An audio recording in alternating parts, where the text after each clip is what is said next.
I think this bench is going to become the race announcement bench. In fact, there was a bee here last time getting pollen, and it was just here today. Um, so the next race, it was so funny. I crossed the finish line of the first race, and I don't think I made it 30 minutes without my friends asking me, "So what's next? Right? When's the next one?"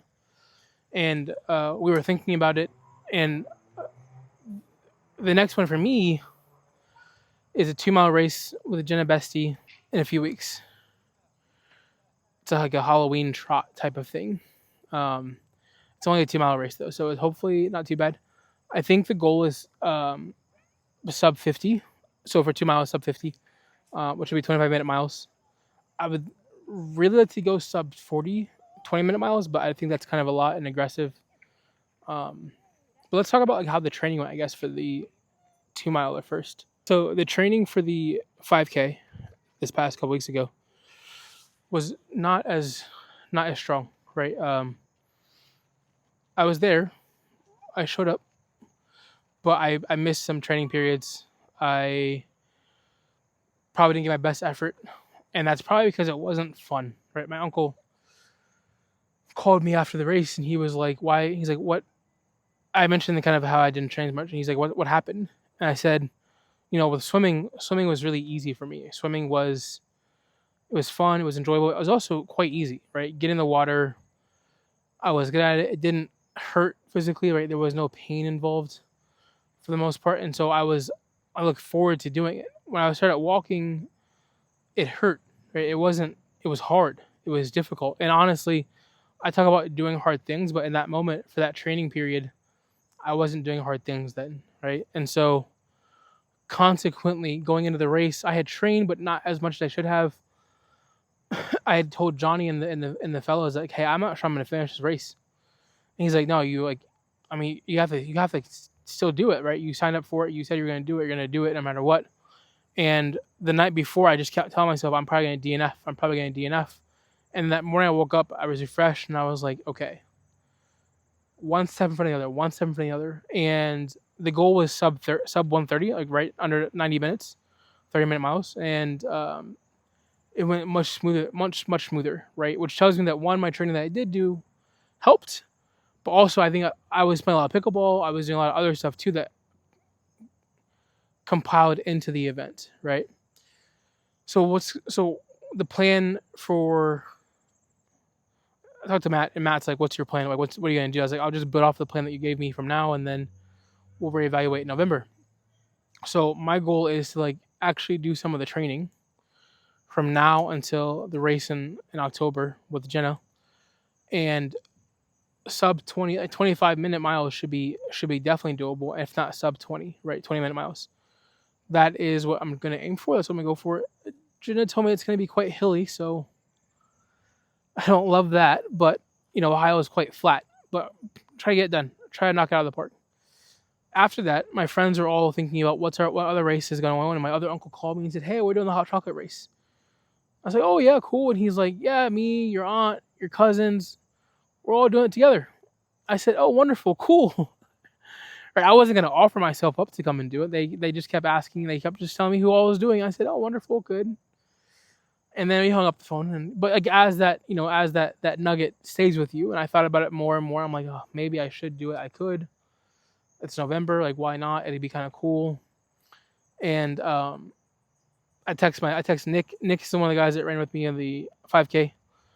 He's the bigger fellow. And I said, you try to do the hot chocolate run? And he said, yeah, I want to try to do it too. I said, what the hell? Then my other friends were like, oh, they're in. Next thing you know, I've got like 8 or 9 friends plus my family all doing this fucking race, and here I am with my thumb in my mouth, like I guess I gotta do it, right? So then the next race will be the hot chocolate race in November. So I'll have 3 weeks from the 2 miler to the 5K and the hot chocolate 5K. That goal is sub 1 hour, right? Gonna hopefully try to even maybe even jog some of it. We'll see. I'm not quite sure, but that will lead me to hopefully. Well, here's the thing, right? Nick and I talked about also doing a turkey trot. Now, I am not a turkey trotter. My family does not I come from a family of large bodies, right? Turkey on Thanksgiving Day, we are preparing mac and cheese, collard greens, stuffing, turkey, ham, smoked turkey. Like, we're preparing the meats, the greens. Someone's washing the greens, cleaning. Ain't nobody thinking about doing a turkey trot. But Nick was like, "You want to do a turkey trot?" And I said, um, "I wouldn't be opposed to the idea of a turkey trot.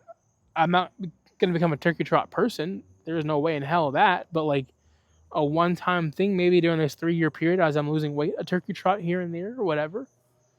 So we're doing a turkey trot too, I think. Um, fuck. Why am I announcing this? Now I gotta do it, right? As soon as I announce it, I have to do it.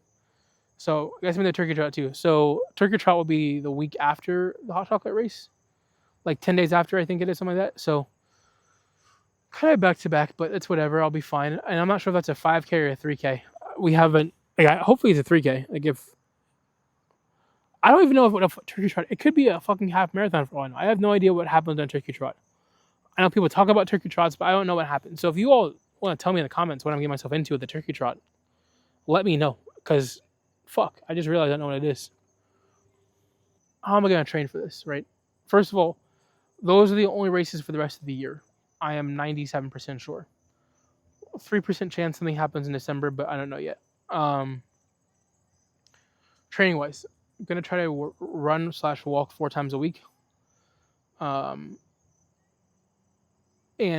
try to build up more endurance that way for the entire time, right? And so hopefully Ohio stays warm like it has been recently. It's been staying warmer throughout through the year. So hopefully it stays warm and I'm able to just train outside. If I have to get into a treadmill, it's annoying, but whatever, I'll do it.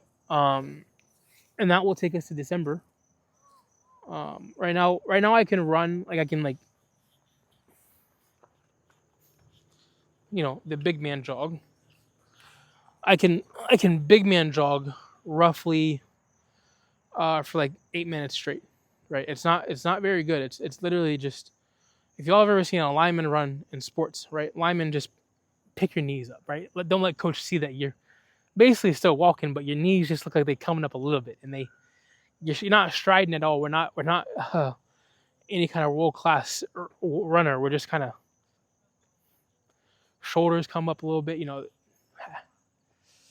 feet. I mean, it just so I'm doing that. That's about 8 minutes, right? It's a little bit. My heart rate comes up from 130 to 150s when that happens. But I can do solid state for about 8 minutes, 8 to 10 minutes before I'm just like absolutely gassed. And I have to go to a walk, if not a stop, right? So I'm gonna try to increase this. The one thing that happened on the 5K race that I liked was that we didn't stop, right? Zach walked with me the entire time, and we didn't stop.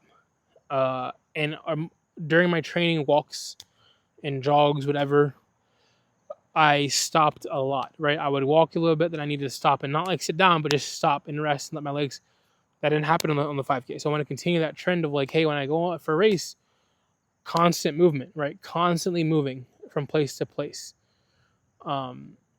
Also, my Achilles, both my Achilles were hurting the 2 weeks leading up for the 5K. So I had considered maybe doing a little bit of jogging before, like in the 5K race, but I decided like, hey, I'm gonna just walk the whole thing to be smart.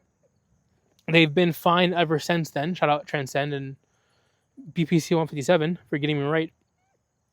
I'm going to try to incorporate just a little bit of light jogging, and I say light as in like, again, it's the big man trot, so there's not even a lot of pressure on my knees. It's not like I'm striking the ground with a lot of force. It's I go from maybe 25-minute mile to a 21-minute mile, right? But it gets my heart rate up, it gets me moving, I get good cardiovascular system working there, and then eventually that will be the goal, right? To big man trot the entire time. But I'm gonna go for as much as I can do, and if it's a lot of hills, I'm probably not gonna do very much, right? I'm probably gonna try and honestly maybe even jog up the hills, because people often think that going up the hill is the hardest thing on your knees, which is not the case, right? Going up the hill, going upstairs, up steps is much easier on your knees than going downhill, going down steps. That's where all the pressure happens, because think about it, for me, it's 543 pounds of force every step I take on the step or every step I take going down the hill. So I might try to jog it up the hill because that's really easy. That's better for me. And then coming down the hill, just walk gingerly, right? Depending, like I'm assuming these hills are going to be like normal hills, but in my mind, these hills are Mount Kilimanjaro, right? Any hill I see is like I'm in my head visualizing is like it's fucking it's like the plains, so it's not going to be crazy. But I'm thinking, it's going to be we're walking and it's just fucking incline like San Francisco, and you come straight down. Like no, it's not going to be that. But that's in my head what I'm thinking. So we'll see. That will be the plan. As far as food wise goes, we're going to continue the food pattern that we've been doing. Try and repeat this month as well, 25 pounds. The daily weigh-ins end tomorrow, thank God. Oh, that's been a mental battle for me, but that's over. What's going to happen instead is we're going to do a Wednesday weigh-in, a Wednesday midweek check-in. So weigh-in, because I honestly think that weighing in the middle of the week helped me a lot, right? It helped keep me on track, keep me accountable. I think it had benefits. I think weighing every day wasn't beneficial for me. It just caused more mental anguish than anything else. But I think the midweek weigh-ins, perfect. Plus, I can then check out my mental as well too. So do a mental health check-in with myself and with you all. See how you're all doing mental health-wise. That's a big thing for me, and I want to do more of that. So we're probably going to do that. And then the Sunday weigh-in to be the official weigh-in. But in the meantime, we're going to continue eating how I was eating all month this month. Repeat it for the October is the goal, and see if we can't bang off that 200-pound mark in October. I'm not sure. I'm gonna go for it. 18 pounds away. See if I can make it shake. Yeah, that's all I have. But this might become like this is funny. I came here again for this for the race announcement. This might just be the race announcement bench. If you all see me here, you know a race announcement is coming. I haven't booked a triathlon yet. I know it's going to be before April 18th, 2026. Which one, I have no idea yet. I've looked at a couple. I'm still deciding. There's none really close to me. Because I don't want to do a sprint. I want to do a full Olympic triathlon distance, which is the important part. There's one in California that's close to it's around the date. I'm trying to see if there's anything closer than California, though. I will go to California if I need to, but if there's something closer to home, where more of my friends and family can come and support and watch, right, instead of flying out there, I'll do that first, but we'll see. In the meantime, I appreciate being here. We'll talk soon. Cheers.